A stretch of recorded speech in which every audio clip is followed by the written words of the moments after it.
Le problème aujourd'hui de l'infoprenariat, du coaching au niveau juridique, c'est que c'est des enfants de 3 ans qui sont en train de jouer avec des bazookas. Ils ont démarré avec 1000 € sur Internet et ils ont créé toute leur structure juridique avec ChatGPT. Jérémy, tu as aujourd'hui l'un des business de coaching les plus profitables en francophonie. On a un risque à un moment ou un autre que l'État vienne mettre le nez là-dedans et dise la fête est finie. Face à la mauvaise foi, par contre, point de salut. C'est inacceptable. Tout à fait. Est-ce que tu peux nous en dire plus sur ce que tu génères ? Cette année, en 2024, on va faire probablement...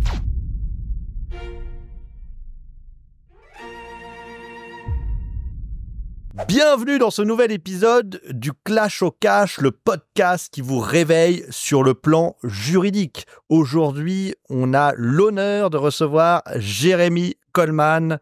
Bonjour Jérémy. Bonjour et merci de m'accueillir. Alors Jérémy, tu es un serial entrepreneur, on aime te suivre, tu es aussi ce qu'on appelle un coach de coach. On reviendra peut-être sur ce concept qui est d'ailleurs issu on expliquera de quoi, mais qui est issu d'un contexte qui est assez intéressant.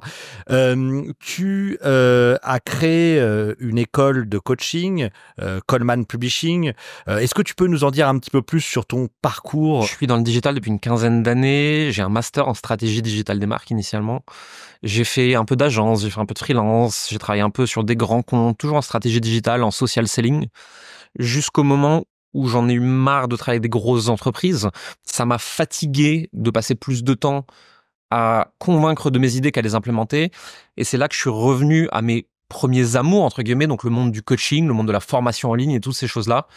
Et maintenant, ça fait 4 ans que Coleman Publishing existe et qu'on accompagne des coachs, des thérapeutes et des choses comme ça à développer leur activité sur Internet. Et la manière dont tu t'y es pris pour créer cette école et cette manière de faire, sur le plan juridique, comment tu t'y es pris ? Est-ce que tu t'es dit j'y vais, je vois et je fais au fur et à mesure ? Est-ce que c'est quelque chose que tu as anticipé ou tu t'es dit il faut que je sois bien carré dès le démarrage ? Comment ça s'est passé ? J'ai la chance, avant de créer l'entreprise que j'ai actuellement, j'ai un ancien associé qui était très très obsédé par les sujets juridiques, comptables et fiscaux. Donc il m'a transmis beaucoup de choses et surtout qui m'a montré à quel point c'était important, à quel point ça protégeait l'entreprise, à quel point ça protégeait les clients et à quel point ça donnait un cadre qui protégeait absolument tout le monde.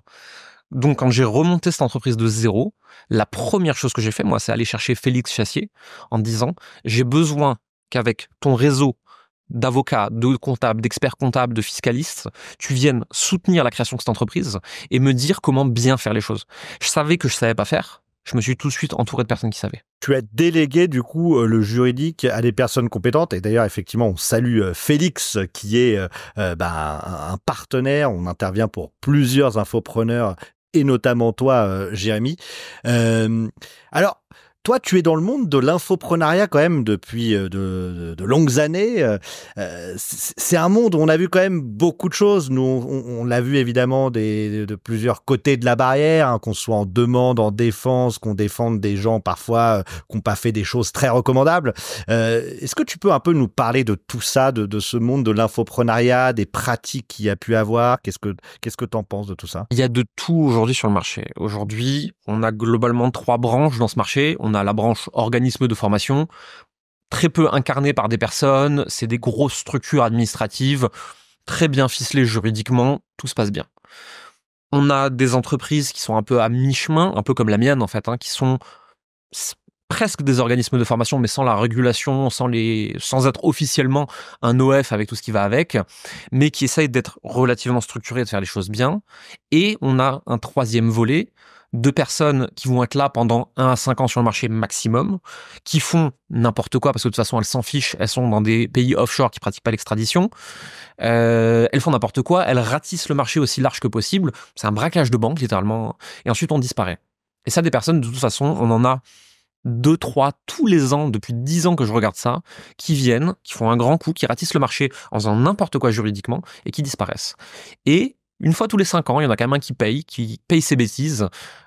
Mais globalement, on reste quand même sur un marché où il y a un bon tiers d'acteurs qui font pas les choses très proprement. Est-ce que tu penses que c'est positif ou au contraire que ça peut nuire au marché, par exemple, d'avoir des pratiques justement, je pense par exemple aux pratiques commerciales trompeuses.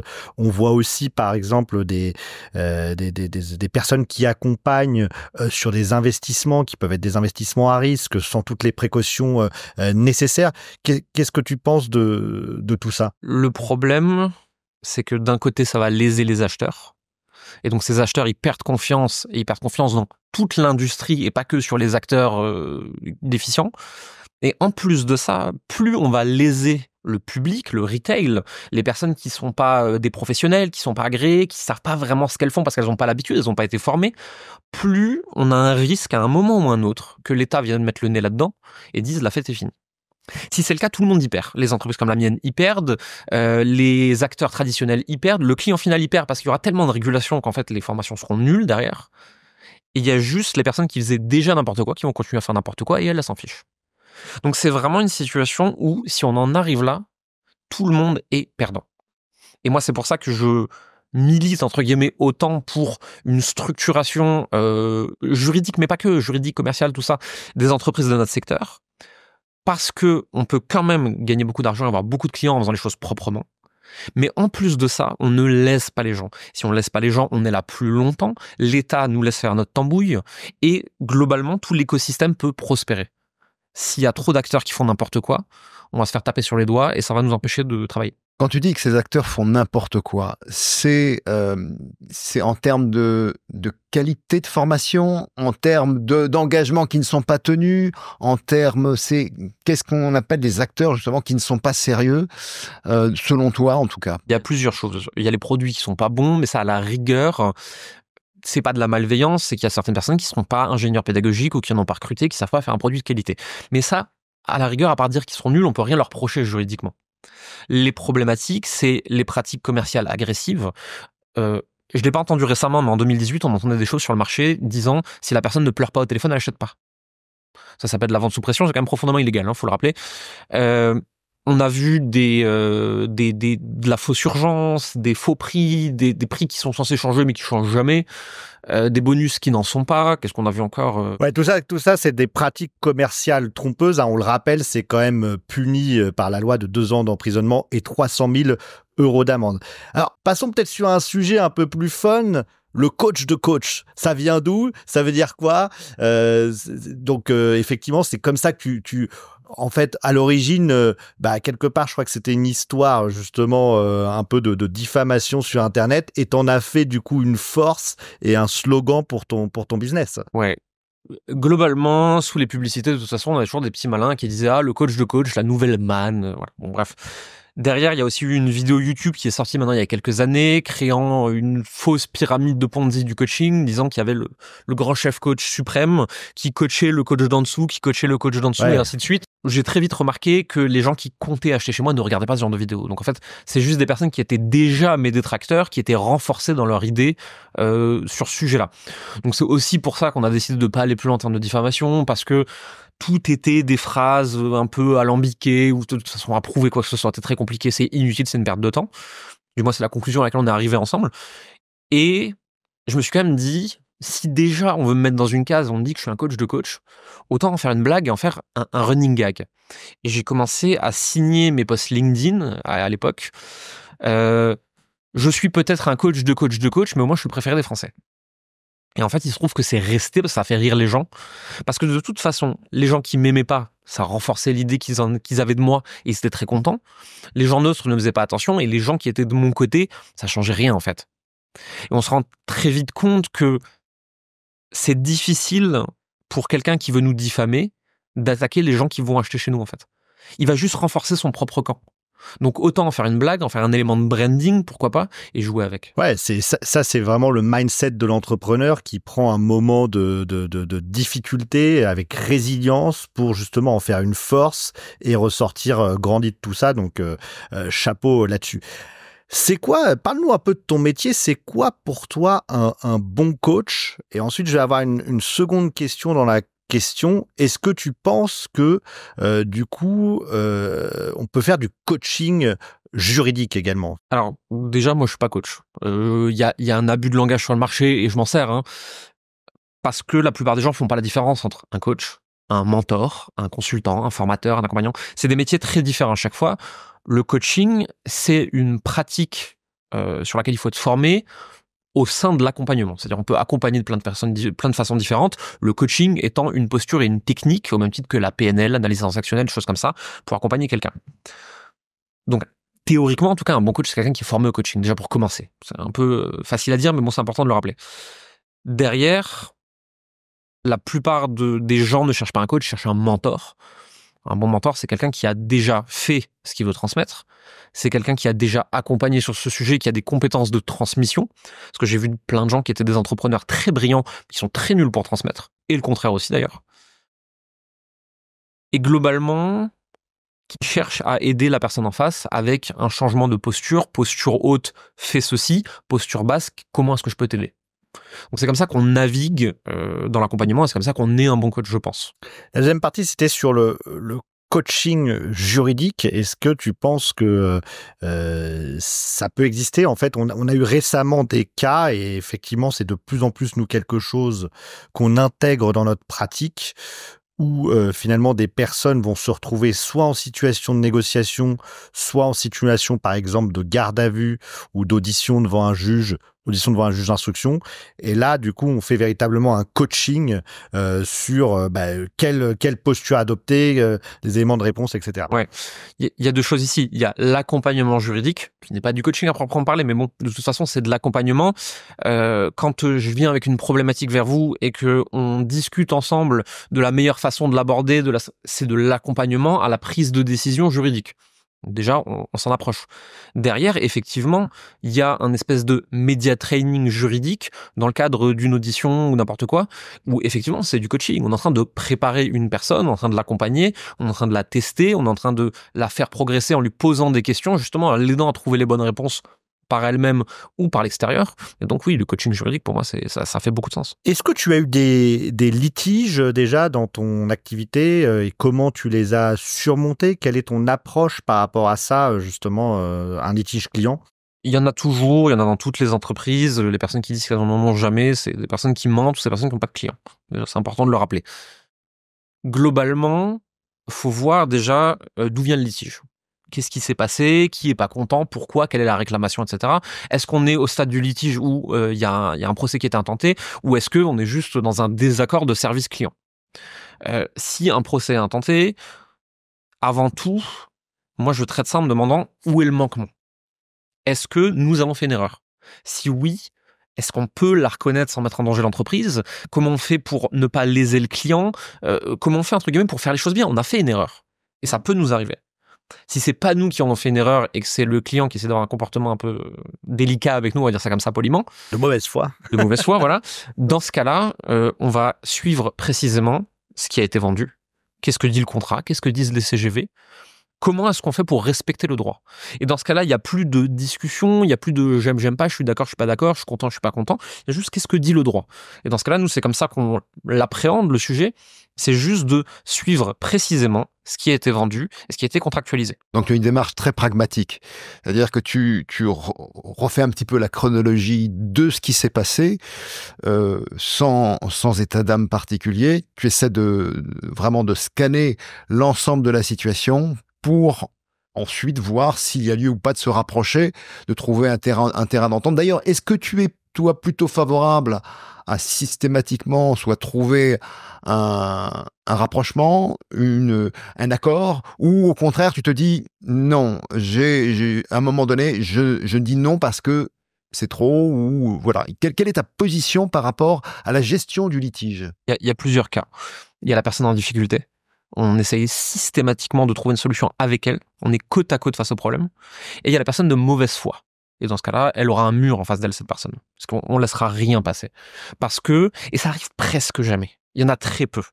Mais une fois de temps en temps. Quelques cas que nous traitons. Oui, bien sûr. Mais il y en a quand même très peu sur le nombre de clients. Bien sûr. Et quand on a des personnes de mauvaise foi, aussi rares que ce soit, il faut être intransigeant. Il faut se tenir au droit, il faut se tenir aux faits et à rien d'autre. Nous, derrière, quand il y a un sujet conflictuel de service client qui peut devenir un sujet juridique, on va regarder la customer journey, donc qu'est-ce que la personne a regardé, où est-ce qu'elle a cliqué, qu'est-ce qu'elle a fait. On va réécouter l'appel de vente. On va prendre contact avec les customer care, avec les coachs, avec toutes les personnes en charge de la livraison dans le programme pour savoir comment ça s'est passé. On va regarder ce que la personne a consommé ou pas. On va regarder quelles actions ont été mises en place. On va regarder ce qu'elle a payé ou ce qu'elle n'a pas payé. On va tout regarder et à partir de ça, on a des données qualitatives et quantitatives pour prendre une décision.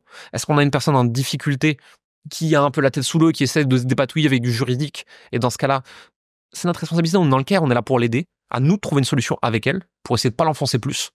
Ou est-ce qu'on a une personne qui est de mauvaise foi, qui est têtue, qui a décidé de rien faire et de nous en incomber la faute? Et dans ce cas-là, le droit, rien d'autre. On voit bien qu'il y a une structuration, une manière de gérer le conflit.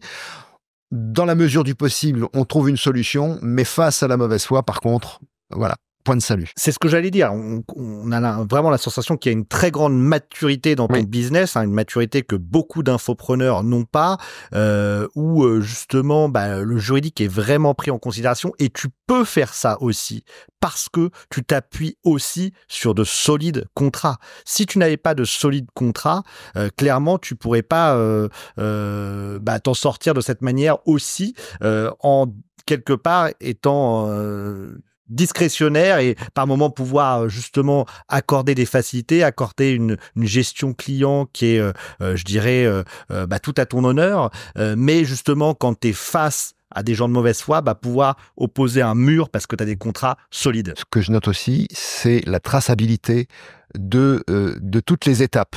Et à titre de preuve, pour toi, c'est quelque chose essentiel. C'est-à-dire que s'il y a un point dans tout ce que tu viens de dire qui est très important, c'est le fait de pouvoir remonter tout ce qui s'est passé durant la période de vente et l'ensemble et la manière dont la prestation a été délivrée. C'est très important puisque les gens prennent des décisions qui sont importantes pour eux. On est dans le live, on est dans l'instant. Surtout au niveau de l'appel de vente, on essaye d'avoir des appels aussi peu émotionnels que possible, mais il y a quand même des personnes des fois qui sont dans des situations qui sont émotionnelles en fait. Et à ce moment-là, il peut y avoir un delta entre ce que nous on a dit, ce que la personne a dit, ce qui a été compris d'un côté ou de l'autre. Et là, il faut qu'on soit capable de remonter sur les faits. Qu'est-ce qui a été dit? Quelle est l'interprétation? Est-ce que nous, on n'a pas été assez précis sur cette interprétation? Auquel cas, c'est notre faute, c'est à nous de trouver une solution. Ou est-ce que la personne a mal compris? Dans ce cas-là, qu'est-ce qu'on fait pour l'aider dans la mesure du possible, à moins qu'elle soit de mauvaise foi? Et comment est-ce qu'on fait, nous, pour que ça n'arrive plus? Mais de manière générale, et c'est pour ça aussi qu'on est venu vers vous pour les contrats, pour les CGV, pour toutes ces choses-là, en fait. Toutes ces parties juridiques sont là pour protéger le client, même dans un jour où on serait de mauvaise humeur. Et pour nous protéger, nous, d'un client qui serait de mauvaise foi. Est-ce que tu as le souvenir d'un événement, de quelque chose qui t'a marqué, justement, sur le plan juridique, qui a fait que tu as pris une décision, soit de renforcer cette manière de procéder, ou est-ce que tu as eu cette attitude, parce que j'imagine que c'est aussi issu de la pratique, cette manière de faire, cette manière de tracer, de bien vérifier que tout a été fait en bonne et due forme. Est-ce qu'il y a un événement qui est venu, qui t'a réveillé sur le plan juridique pour mettre en place ces différents process? Il y a eu un élément déclencheur pour moi, mais avant tout, on essaye de manière générale d'être antifragile, de se dire que à chaque fois qu'il y a un élément qui nous pose problème et on se retrouve un peu démuni, on n'avait pas prévu, mince, ça on peut rien faire en fait. Et là on se dit ok, comment on renforce l'entreprise de manière générale?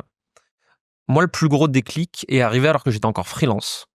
J'étais à Paris, je travaillais avec une entreprise, je travaillais avec un monsieur sur de la création de contenu. Et au bout de quelques mois de travail, au moment de la facture, il me dit finalement non, c'est un peu cher, je vais pas payer. Très bien.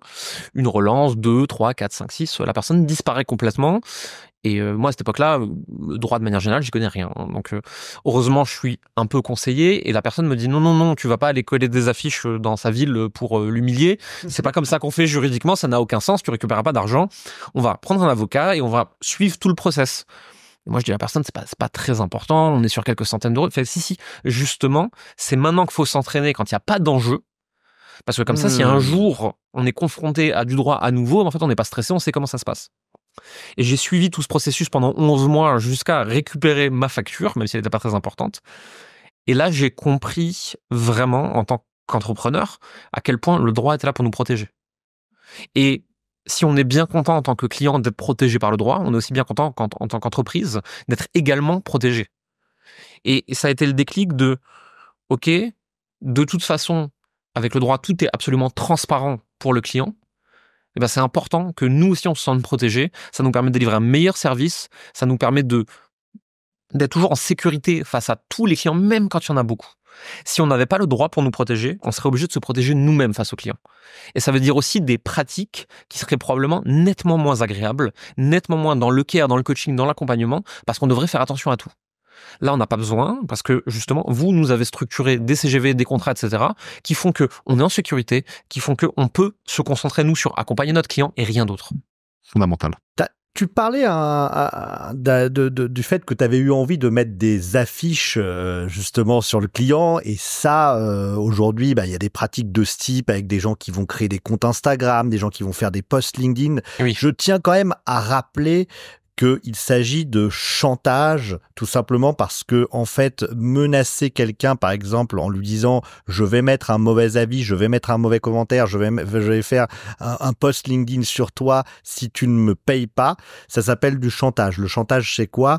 C'est le fait de menacer en l'échange d'une somme d'argent, de diffamer la personne, c'est-à-dire de porter atteinte à l'honneur et à la considération. Je rappelle quand même que le chantage, c'est puni de 5 ans d'emprisonnement et de 7 ans d'emprisonnement s'il est mis à exécution. Alors, c'est des peines qui sont théoriques, mais ne serait-ce que ça, et pas mal d'infopreneurs en général ou de gens qui vendent des choses sur Internet peuvent être soumis à un chantage de leurs clients. C'est important de le savoir parce qu'à un moment donné, c'est une manière de faire valoir vos droits et de dire aux clients, si jamais tu fais justement une pratique qui serait portée atteinte à mon honneur et à ma considération pour obtenir un remboursement qui est indu, ça s'appelle du chantage. Moi, ce que je trouve très bien dans ton expérience, enfin voilà, j'utilise le terme expérience parce que c'était l'occasion pour toi d'un apprentissage. Et je trouve, de toute manière, tous les entrepreneurs passent systématiquement par le fait de passer devant, d'avoir un litige à gérer, des conflits qu'il faut traiter. Et ce qui est intéressant dans ce que tu dis, c'est que tu t'es servi de cet événement, de cette situation qui était compliquée pour toi, parce que tu avais fourni un travail, on ne payait pas, il y avait une vraie injustice, et tu t'es servi de ça comme d'un moyen d'apprendre à gérer un litige et à mettre en œuvre les moyens d'action pour défendre tes intérêts. Ce que beaucoup de gens comprennent pas, c'est que le droit, et surtout en France, c'est là que je le connais un petit peu, est un outil de négociation en fait. Alors c'est un outil de protection aussi, mais c'est aussi, en tout cas dans les affaires, un outil de négociation. Et plus vite on s'en rend compte, plus vite on s'entoure, plus vite on le teste, plus vite on s'y essaye, de préférence sur des choses avec peu d'enjeux, plus vite, et dans une carrière d'entrepreneur, ça arrivera forcément tôt ou tard. On va se retrouver confronté à quelque chose de plus grave, et on dort bien. J'ai vu une personne il y a pas longtemps dans mon entourage qui se retrouve avec un sujet assez compliqué avec une administration étatique. Cette personne a plus de 50 ans, c'est la première fois que ça lui arrive. Cette personne maintenant elle est sous antidépresseur, elle dort plus. Si on est confronté très tôt et très souvent à des sujets juridiques, quand il y en a un plus gros, c'est pas grave, c'est qu'un sujet de plus. Oui, il y a plus d'enjeux, mais c'est la même chose que d'habitude en fait. Et de la même façon que on s'entraîne dans le sport pour être plus fort, on s'entraîne dans son marketing pour être plus convaincant, on s'entraîne en vente pour être meilleur. Se confronter au droit le plus possible, le plus souvent possible, et entre guillemets de façon non mortelle, ça permet aussi de se renforcer. Ça fait partie du business. Ça fait partie aussi de la compétence qu'il faut acquérir quand on est entrepreneur. Je pense que ça fait partie aussi de toi maintenant. C'est-à-dire que quand tu conçois un produit, une manière de pratiquer ton métier, tu prends en compte, c'est en arrière-fond dans ta manière de te déployer, de te développer. Et surtout, c'est une compétence que nos clients valorisent énormément. Alors, bien sûr, à chaque fois qu'on leur dit quoi que ce soit, on leur rappelle, on n'est pas des professionnels du droit, c'est pas un conseil juridique, tout de suite, allez voir des gens dont c'est le métier. Mais on a de l'expérience, on peut déjà vous donner un conseil. Juste un conseil, ça veut pas dire qu'il faut l'appliquer sans avoir un avocat.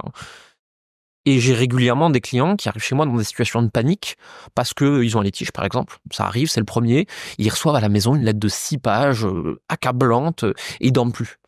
Moi, je lis la lettre, je vois qu'il n'y a absolument aucun fondement juridique, je vois que c'est très émotionnel et que visiblement leur client est en détresse, il faut l'aider cette personne, mais qu'il n'y a pas d'éléments en tout cas qui tiendront devant la justice. Je fais alors, c'est très simple, on respire, on se calme, on passe une bonne nuit de sommeil, on va contacter des avocats, des professionnels pour pouvoir répondre à cette personne, mais dans tous les cas, ici, ce dont la personne t'accuse, ça n'existe pas, ça veut rien dire juridiquement. Donc on souffle. Et ça, nos clients le valorisent énormément. Tout à fait. Et En fait, ce qu'on constate aussi, c'est que bien souvent, des problématiques et des litiges sont issus aussi de clients qui ne se sont pas fait entendre et écouter. Et nous, ce qu'on dit très souvent aussi, justement, dans le cas de ce type de lettre, bah, déjà, appeler le client, et il y a des moyens, et là on revient sur le coaching juridique, c'est-à-dire qu'il y a beaucoup de moyens de désamorcer un litige. Souvent, un client mécontent, c'est un client qui a besoin de se faire entendre, et il y a même possibilité de le retourner comme un client qui est ultra satisfait parce qu'il a eu l'impression de se faire entendre. Très souvent, et ça nous est arrivé plein de fois, où effectivement, il y a eu une erreur de notre côté dans le process d'onboarding, d'offboarding, peu importe, il y a eu une mauvaise communication interne, le client a vécu une expérience détestable. Le client est très en colère et c'est normal, il a raison dans ces moments-là. Si derrière, on sait discuter avec lui, on sait l'entendre, la personne acceptera qu'on ait fait une erreur, on est des humains. Si la personne, par contre, au moment où elle veut être entendue, on la néglige, là, ça finit en sujet juridique. Et la plupart du temps, sauf cas très graves, le juridique peut être évité simplement en discutant avec la personne, en rappelant les éléments de contexte, en rappelant les faits. Si on a fait une bêtise, en s'excusant de l'avoir fait, en fait, on est des humains, on a le droit. Bien sûr. Pas trop par écrit, par contre. Oui, oui.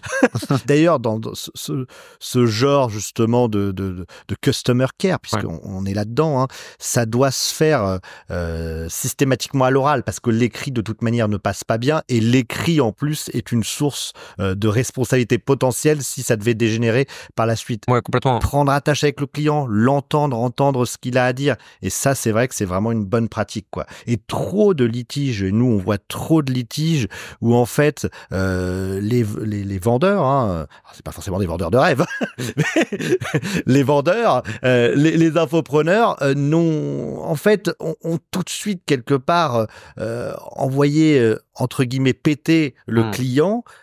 Alors qu'en fait, le client, sa demande était relativement légitime et il aurait été entendu, tout se serait bien passé et le client aurait été transformé en un meilleur client. Il y a une situation qui m'est arrivée encore ce matin, je peux la raconter. Il y a une personne, dans nos fichiers, elle est à la fin de son accompagnement. Donc la personne qui est en charge du Customer Care vient le communiquer disant « tu as fini dans 1 mois ». Cette personne panique, elle est persuadée qu'elle finit dans 3 mois. Elle vient me voir et elle m'explique la situation. Tiens, ça me paraît bizarre, il me semblait aussi que tu finissais dans 3 mois. Je reviens tout de suite, laisse-moi 2 heures, je reviens vers toi. Je reviens vers elle, effectivement, tu finis dans 3 mois. On a fait visiblement une bêtise dans les fichiers, c'est inacceptable, ça ne se reproduira pas, je suis désolé que ça t'ait stressé aujourd'hui, qu'est-ce qu'on peut faire pour t'aider? Non merci, ça va mieux. Fin de la discussion. Si cette personne, on l'avait envoyée dans les roses, en disant oui, on veut rien savoir de tout ça, ça finit obligatoirement en sujet juridique, puisque cette personne a l'impression d'être lésée. Et là, en plus, c'est nous qui avons fait une erreur d'annotation.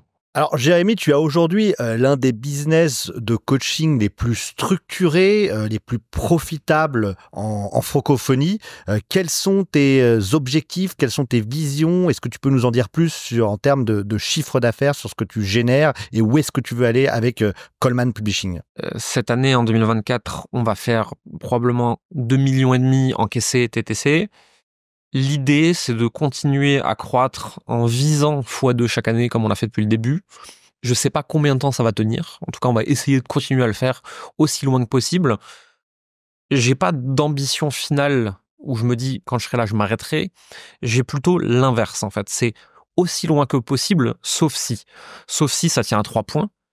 Ça doit être quand même agréable et marrant 80% du temps. Je fais pas ça pour avoir un métier que je déteste. Ça doit être lucratif, je dois garder une bonne profitabilité, je suis pas là pour créer une machine à brûler de l'argent en interne parce qu'il y a trop de gens à l'intérieur ou quelque chose comme ça. Et ça doit jamais détruire ma vie personnelle. Je veux pas devenir cette caricature de milliardaire qui est tout seul. Alors bon, milliardaire, j'en suis très loin et j'y arriverai jamais. Mais même, dans tous les cas, je veux pas aller dans cette direction-là. Tant que ces 3 points sont réunis, j'avancerai aussi loin que possible parce que ce métier, c'est le jeu qui m'amuse, c'est le sport qui m'amuse, c'est ce que j'ai envie de pratiquer. Je le fais de façon obsessionnelle. Si j'étais pas payé, je le ferais exactement pareil. J'ai la chance d'être payé pour le faire et je vais continuer aussi loin que je peux. Ce qui ressort beaucoup de ton discours, Jérémy, c'est cet aspect care, cet aspect antifragile. Je trouve ça très intéressant. Et quelque part, avant le début de ce podcast, tu nous confiais que toi-même, tu pouvais être à certains moments stressé, fragile. Est-ce que du coup, cette envie d'aider les autres, de défendre, de protéger les autres, justement, provient d'une certaine fragilité que tu aurais aussi? Oui, bien sûr. De manière générale, il y a un gros problème de notre industrie et de toute l'industrie des gens qui parlent sur Internet et qui sont très visibles. Hein. C'est qu'on veut toujours mettre en avant le coach parfait, l'entrepreneur parfait, la personne parfaite. J'ai aucune faille, j'ai aucune faiblesse, j'ai peur de rien. Moi, j'ai toujours dit, en fait, je suis bon en marketing et ça a fait de moi un plutôt bon entrepreneur. J'ai de la chance de ce côté-là. Mais à côté de ça, je suis un humain normal, en fait, comme tout le monde. Donc, quand j'arrive sur un podcast, je suis capable de faire une attaque de panique. Quand je suis stressé, je deviens tout rouge. J'ai fait des milliers de vidéos et de podcasts. Je suis toujours stressé. Quand je monte sur scène, je me demande comment m'échapper 3 minutes avant. Et en fait, de manière générale, on peut me retrouver en train de faire l'entrepreneur inspirant sur Internet ou en train de manger une glace devant Netflix dans mon lit. Je suis un humain normal qui a, par une obsession de la compétence, développé une entreprise qui a de la visibilité et qui visiblement inspire des gens. Mais je suis un humain complètement normal au même titre que n'importe qui. C'est-à-dire qu'il y a des gens beaucoup plus riches que moi qui sont comme moi, il y a des gens qui n'ont pas du tout le même succès qui sont comme moi aussi. Je suis pas mieux ou moins bien qu'eux, je suis pareil en fait. Mais est-ce que cette fragilité que tu peux avoir sur certains sujets, justement, tu penses qu'elle a un lien avec le métier que tu veux faire justement de care, de protection et d'accompagnement des entrepreneurs? Probablement, parce que sinon je ferais du marketing pour des pétroliers. C'est pas le cas. J'essaie de décider d'aider des coachs et des thérapeutes.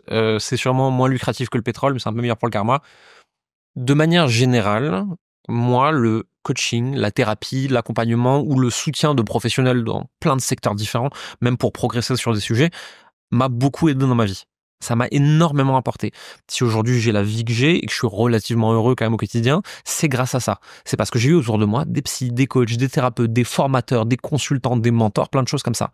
Et ces gens-là, ils ont des compétences extraordinaires en termes de savoir-faire, mais ils n'ont pas à le faire savoir. Ils savent pas parler d'eux. Ils savent pas se mettre en avant. Et ils se rendent pas compte que même à une toute petite échelle, ils peuvent changer des vies, ces gens-là. Et en fait, moi, j'ai des compétences qui leur permettent ça. C'est pour ça que j'ai décidé d'aider ces gens-là, parce que c'est comme ça que moi j'aide plus de gens aussi. Et il y a quand même un petit côté satisfaisant à la fin de la journée de se dire que on aide à se développer des gens qui aident des gens et qu'on crée un impact positif sur le marché. La réalité de nos métiers, et c'est celle-là la plus saine et c'est celle-là la plus vertueuse, c'est des mères de famille qui étaient seules avec leurs 3 enfants et qui d'un coup sont plus obligées de sortir de chez elles parce que en quelques heures par jour de la maison, gagnent quelques milliers d'euros. C'est pas forcément des sommes astronomiques, mais c'est assez pour vivre confortablement avec ses enfants en fait. Et c'est ça qu'on fait, c'est ça qui change des vies à petite échelle. Et c'est aussi pour continuer d'aider ces gens-là qu'on doit se structurer professionnellement, juridiquement, commercial, etc. pour pouvoir continuer à les aider. J'en parlais il y a pas longtemps avec quelqu'un qui me disait, mais est-ce qu'on est obligé d'être aussi cadré, catégorique? En fait, le problème, c'est que si on n'a pas cette structure juridique, on va à un moment ou à un autre se faire marcher dessus. On va à un moment ou à un autre se faire déposséder de certains contrats, de certaines choses. Ok, donc notre produit, qui a quelques milliers d'euros, si on veut rester rentable, on va devoir le vendre 100 000. Mais à 100 000, on n'aide plus personne. À 100 000, on aide quoi? 5 personnes dans l'année. Alors qu'aujourd'hui, on peut en aider des centaines. C'est parce qu'on est en sécurité juridiquement, c'est parce qu'on est structuré en tant qu'entreprise qu'on peut aider énormément de gens et donc on peut changer quelques vies une fois de temps en temps. Tu as des anecdotes de vies qui ont changé, de l'apport de ce que tu as donné, de ce que tu as fait, qui permettent aujourd'hui d'avoir un retour, de belles histoires à raconter? J'en ai 2-3 qui m'ont marqué. C'est pas les plus fulgurantes financièrement. J'en ai 2 en tête. Une personne qui était tout le temps à découvert et qui nous envoie un jour un message en disant: mon banquier se demande ce que je fais. Je suis en positif sur le compte pour la première fois. Je vais pouvoir payer le mariage de mes rêves. C'est très émouvant. Et une autre personne qui est séparée d'un mari violent, qui est à la maison avec ses 3 enfants et qui maintenant gagne 3 000 euros par mois et qui peut s'occuper de ses enfants à la maison et se protéger de ce mari. Dans ces moments-là, on a vraiment l'impression d'avoir un impact positif. Et il n'y a pas que ça sur notre marché. Il y a aussi des gens qui gagnent plein d'argent et puis il y en a qui en gagnent pas et qui sont pas contents. Et il y a plein de nuances. Mais de temps en temps, tous les quelques mois, on a une vraie histoire comme ça, humaine, de vie changée, et ça nous donne envie de continuer, quoi. Ah bah, je comprends. Vous êtes combien aujourd'hui? Si on compte toute l'équipe, tous les freelances, même ceux-là qui sont là ponctuellement, je pense qu'on est entre 35 et 40 maintenant. Justement, encore une fois, on a une bonne connexion, Jean-Philippe. Tu es dans le care, on parlait du care client, on parle du care en général, donc le care, c'est de l'attention. Qu'est-ce que tu apportes comme attention à ton équipe? Qu'est-ce que tu as mis en place, que ce soit sur le plan juridique, mais au-delà de ça, en fait, comment tu gères ton équipe? La première chose, c'est que il y a un cadre juridique qui est posé, avec les droits et les devoirs de chaque partie. On a eu le cas il y a quelques mois de ça, on se sépare d'une personne, et le contrat, c'est celui qu'on a fait ensemble, et donc il y a son préavis, ce qu'on lui doit, dans quelles conditions, etc. Et la personne, je pense sur le moment, avec le coup de l'émotion, a oublié ça, et commence un peu à s'insurger en disant « Oui, mais ça, je dois être payé. » Oui, tout va bien. C'est écrit dans le contrat, tu vas être payé de temps, t'as tant de préavis, on n'a pas envie que tu fasses le préavis, mais on va te le régler, tout va bien.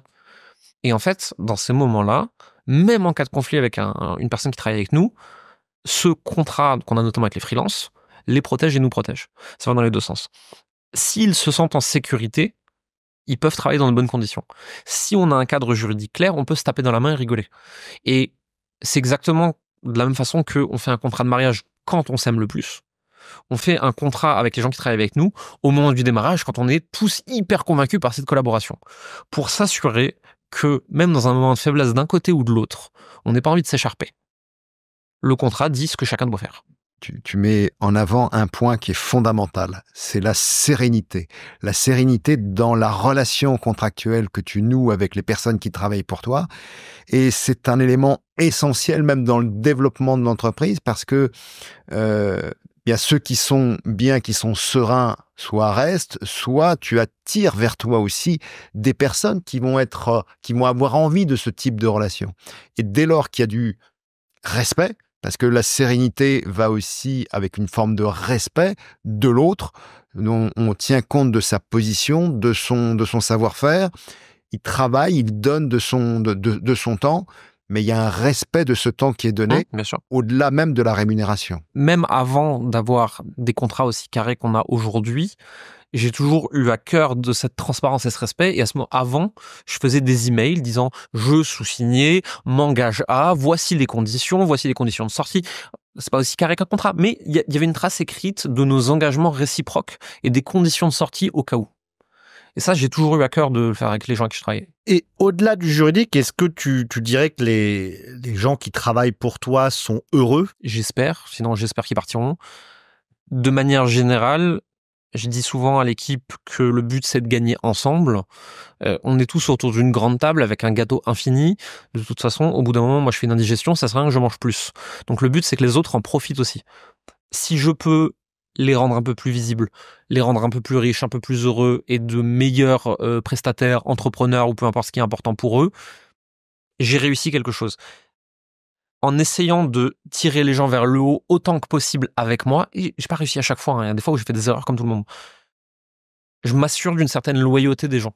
Tout simplement parce que je nie pas que l'humain est par essence profondément égoïste, mais que si on aligne les intérêts de chacun, alors tout le monde a envie de tirer dans la même direction. En faisant ça, j'ai pas de problème avec des concurrents qui essaient de me piquer mes équipes. J'ai pas de problème avec des équipes qui jouent contre moi. On est tous alignés à essayer de faire la même chose ensemble. Des fois, on fera des erreurs comme tout le monde, mais de manière générale, on essaie de le faire bien. On essaie de respecter les gens. On essaye de les faire grandir avec nous.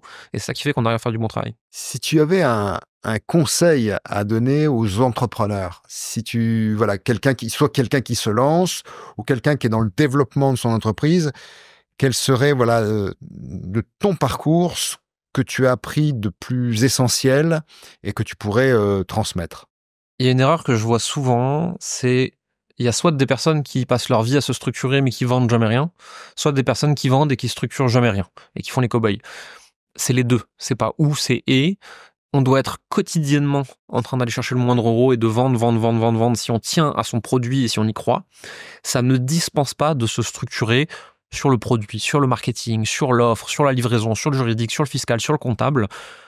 Il faut faire les deux à la fois. C'est deux pans très, très, très importants d'une entreprise. Il faut des revenus, mais il faut la structure adaptée pour pouvoir absorber ces revenus. Comment tu vois aujourd'hui le monde de l'infoprenariat, justement par rapport au juridique? Comment tes concurrents se positionnent? Le problème aujourd'hui de l'infoprenariat, du coaching au niveau juridique, c'est que c'est des enfants de 3 ans qui sont en train de jouer avec des bazookas. C'est-à-dire qu'ils ont démarré avec 1000 € sur Internet et ils ont créé toute leur structure juridique avec ChatGPT. Aujourd'hui, ils font 10 millions et il n'y a rien qui a été changé depuis. Et au même titre qu'on peut avoir de la dette technologique, on peut avoir de la dette juridique. Et malheureusement, quand on a un problème juridique et qu'on fait 10, 15, 20, 50 millions, là, c'est tout de suite un gros problème. Sauf que ces personnes-là, pour beaucoup, pas toutes, mais pour beaucoup, sont encore structurées comme si elles faisaient 1 000 € par mois. Et ça peut devenir très vite un gros problème, quoi. Tout à fait, surtout que là, au 1er janvier 2025, il y a un changement de réglementation, notamment pour toutes les personnes qui sont à Dubaï, sur la TVA. Nous, on a vu que beaucoup de personnes, justement, ne se mettaient pas en conformité. Certains de nos clients se mettent en conformité, mais il va y avoir véritablement, à mon avis, une augmentation des contrôles. Aujourd'hui, l'État français est à la recherche d'argent. Quand on vend sur le marché français, si on fait pas ce qu'il faut et qu'on est à Dubaï, en fait, tous les mécanismes maintenant vont être mis en place pour que la fuite des capitaux ne soit pas trop importante. Il y a aussi cette question de retenue à la source quand on fait appel à des prestataires à l'étranger. Donc, mettez-vous en conformité, intéressez-vous à ça. Évidemment, si vous débutez, voilà, c'est peut-être pas forcément le premier sujet, mais comme tu dis, la dette peut s'accumuler et si on fait bien les choses dès le départ, c'est quand même beaucoup plus positif pour avancer et entreprendre sereinement. Je dis souvent à nos clients, alors je leur dis en rigolant bien sûr, mais c'est petite entreprise, petit contrat, grosse entreprise, gros contrat. Faut pas prendre les choses à la légère. C'est pas grave de bidouiller un peu quand on débute. Et dès que c'est possible, faut vraiment se mettre en conformité, sécuriser, etc. Quand on est microscopique, il y a quand même une zone grise de tolérance où, c'est-à-dire que c'est pas bien, faut pas le faire, mais personne va venir regarder pour quelqu'un qui gagne 100 €. Par contre, dès qu'on veut développer une vraie entreprise, qu'on veut croître, qu'on veut être avec des clients, qu'on est en contact avec des prestataires, là, on peut plus rigoler, quoi. Est-ce que tu vois pas aussi un côté de crédibilité? Est-ce qu'il n'y a pas justement le fait d'être carré sur le plan juridique, c'est pas un élément aussi de réassurance pour ceux qui font appel à toi, même des prestataires qui font appel à toi, qui voient que tu as bien organisé les choses, que les choses ont bien été vues sur le plan contractuel? Les prestataires pas trop, les clients beaucoup plus. On est quand même dans un marché qui souffre actuellement d'un manque de confiance. Quand ils voient qu'on est une entreprise immatriculée en France, qui respecte toutes ses obligations légales, qui peut le prouver, qui donne des CGV au moment du paiement, qui fait un contrat à la demande, etc. Ça rassure quand même énormément le client. Ils voient qu'ils n'ont pas affaire à une entreprise microscopique dans un pays offshore qui est là pour spolier les gens, mais à une entreprise française établie qui fait son travail, quoi. Alors, si vous souhaitez savoir ce qu'il faut mettre en place sur le plan juridique lorsque vous lancez votre business, vous pouvez mettre guide en commentaire. On vous adressera un guide avec tous les éléments de conformité juridique d'un business en ligne. Donc, ça va être très intéressant pour vous aider. Et puis, évidemment, vous aurez accès à toutes nos astuces hebdomadaires pour développer sereinement. Si tu avais la possibilité de revenir dans le temps et de t'adresser au Jérémy qui avait peut-être une dizaine d'années, qu'est-ce que tu lui dirais maintenant que tu es arrivé à un certain niveau dans l'entrepreneuriat? Quel conseil tu pourrais lui donner? De pas trop écouter ce que les gens disent de lui. De toute façon, d'une façon ou d'une autre, peu importe le chemin, ça va bien se passer. Faire ses propres expériences, essayer des trucs, suivre sa curiosité, puis le reste on verra bien. Merci Jérémy. Merci.